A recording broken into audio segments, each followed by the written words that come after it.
নমস্কার, সঞ্জয় দাদা আছে আমাদের সাথে। মন্দির পরিক্রমা সঞ্জয় আজকে এসেছে দাদা। আমরা দাদা, এটা কোন মন্দির? এটা হলো দীঘা সার্বজনীন দীঘা দোল সার্বজনীন মন্দির। দোল মন্দির। এখানে বিশেষত্ব কি একটু জানাবেন আমাদেরকে? এটা বিশেষত হচ্ছে শত বৎসর এই দীঘা দক্ষিণগণমুখের এই মন্দিরটা, এটা বহুত প্রাচীন একটা মন্দির। হুম এটা বাংলাদেশ স্বাধীনতারও বহুত পুরনো, হুম আমাদের হুম। জন্মেরও পুরনো। আচ্ছা। এটা ঐতিহ্যবাহী একটা মন্দির, অত এলাকায় সনাতন ধর্মের একটা গর্বিত মন্দির।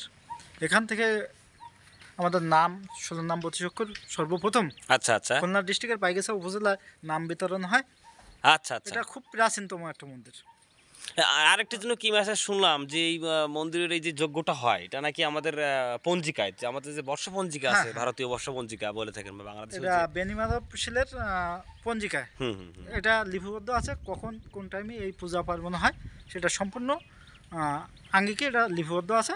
মূলত হ্যাঁ মূলত যজ্ঞটা তো আপনার হয় হচ্ছে 24 ফেব্রুয়ারি ব্যাপী, হ্যাঁ এবং এটি তো অনুষ্ঠিত হয় আপনার হচ্ছে রাস উপলক্ষে, দোল যে হ্যাঁ, উৎসবটা রাস হয় তখন দোল উপলক্ষে।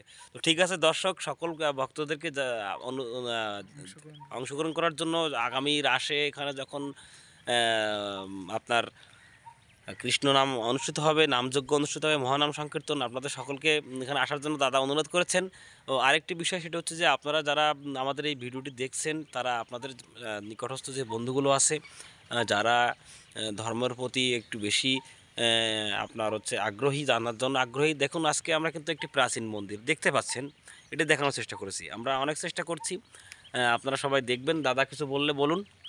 আমি সকল সনাতন ধর্ম অবলম্বীদের জানাচ্ছি যে আমরা দিনে অত্যন্ত কিছু নয়, একটা আপনার নিকটবর্তী একটা মন্দিরে আপনারা দর্শন করবেন এবং ঠাকুরের নাম কীর্তন করবেন, এটাই আমার ধন্যবাদ ধন্যবাদ। ধন্যবাদ।